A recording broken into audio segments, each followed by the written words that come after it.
Pendant des siècles, hiver dans Europe médiévale, a représenté un des plus grands défis pour la survie humaine.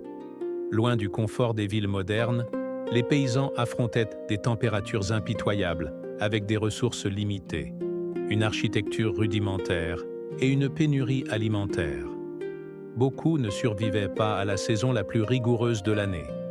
Mais comment ceux qui restaient en vie parvenaient-ils à résister au froid mortel?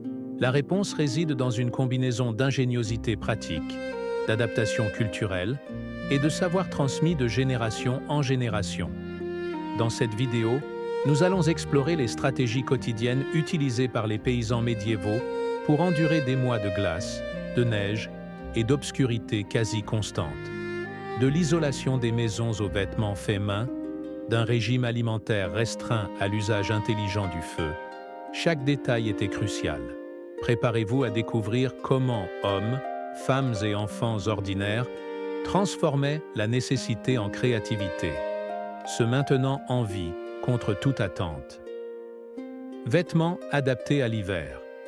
Les vêtements des paysans médiévaux étaient de bien plus que de simples couvertures corporelles. Ils constituaient un bouclier contre le froid extrême.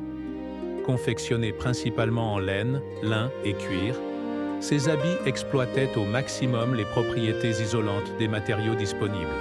La laine, en particulier, était très prisée car elle conservait la chaleur même lorsque elle était humide, une situation courante dans des habitations mal ventilées. Le principe des couches superposées était fondamental. Chemises intérieures en lin, tuniques intermédiaires en laine épaisse et manteaux extérieurs imperméabilisés à la graisse ou à la cire.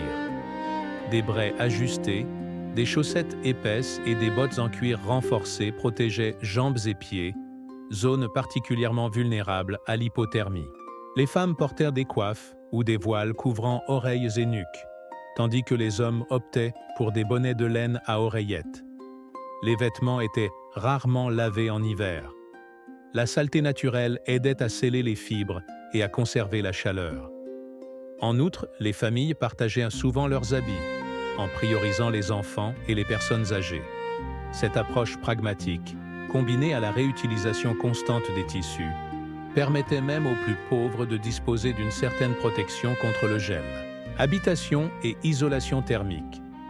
Les logements paysans médiévaux étaient modestes, mais ingénieusement adaptés au climat.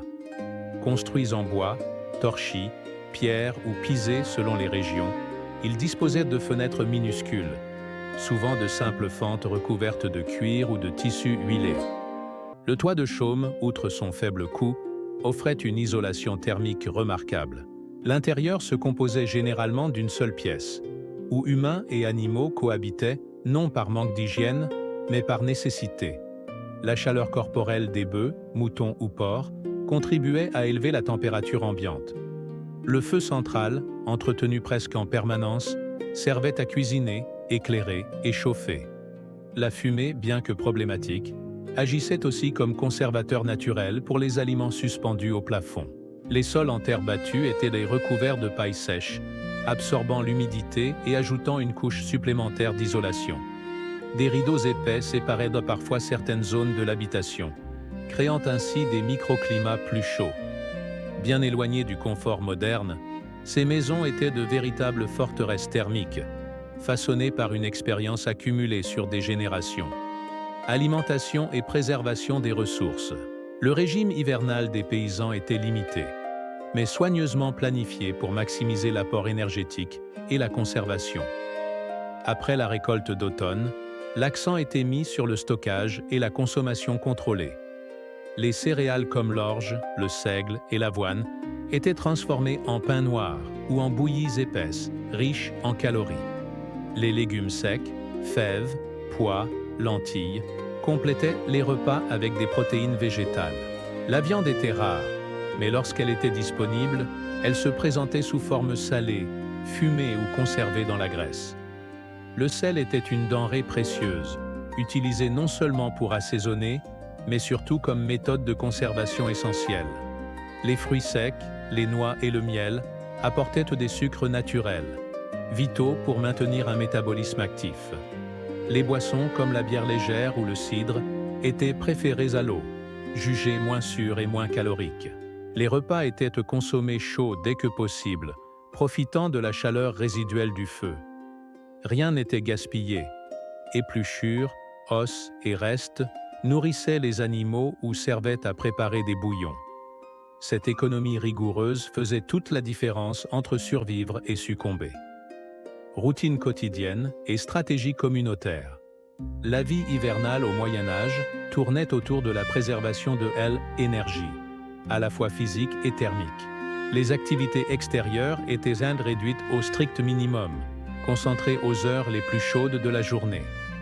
Les tâches manuelles comme filer, tisser, réparer des outils ou sculpter le bois étaient effectuées à l'intérieur, près du feu. Les enfants apprenaient des savoir-faire tout en aidant à maintenir la chaleur du foyer. La communauté jouait un rôle essentiel. Les voisins s'entraidaient pour ramasser du bois, soigner les malades ou surveiller les animaux. Dans les petits villages, des granges communautaires stockaient des provisions d'urgence. Les fêtes religieuses, comme Noël ou le solstice d'hiver, n'étaient pas seulement des célébrations spirituelles. Elles offraient l'occasion de partager nourriture, chaleur humaine et espoir. Les récits oraux étaient racontés le soir, perpétuant la culture et renforçant les liens sociaux. Cette solidarité n'était pas facultative.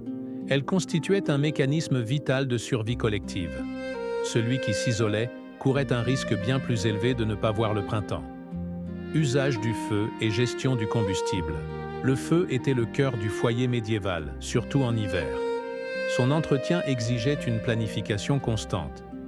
Durant l'été et l'automne, les familles entières récoltèrent du bois, de la tourbe ou du fumier séché. Ce dernier, étonnamment efficace comme combustible. Le bois était stocké à l'abri de l'humidité et son usage strictement rationné. Les foyers étaient maintenus petits et les braises soigneusement recouvertes la nuit pour être rallumées le matin. Des marmites en fonte, suspendues au-dessus du feu, cuisinaient lentement, exploitant chaque calorie de chaleur. Dans les régions forestières, pommes de pin et branches sèches servaient d'allume-feu.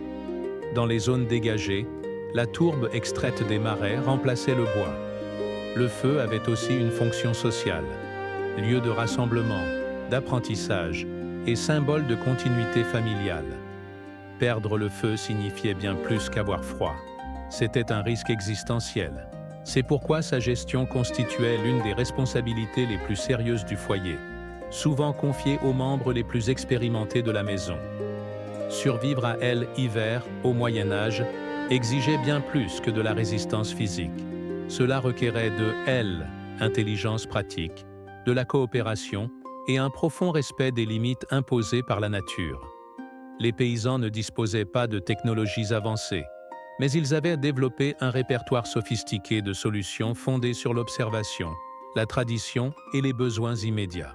Chaque couche de vêtements, chaque briquet de terre, chaque braise soigneusement conservée représentait un acte de résistance contre le froid impitoyable. Bien que beaucoup aient succombé, ceux qui ont persévéré ont transmis des savoirs qui ont façonné les générations suivantes. Aujourd'hui, dans un monde de chauffage central et de vêtements techniques, il est facile de oublier à quel point la frontière entre la vie et la mort peut être mince lorsque le mercure chute. Cette vidéo n'est pas seulement un regard vers le passé, mais aussi un rappel de l'ingéniosité humaine face à l'adversité la plus extrême. Si cette plongée historique vous a plu, n'oubliez pas de liker, de vous abonner et d'activer la cloche pour découvrir de beaux autres récits qui révèlent comment nos ancêtres ont relevé les défis du quotidien.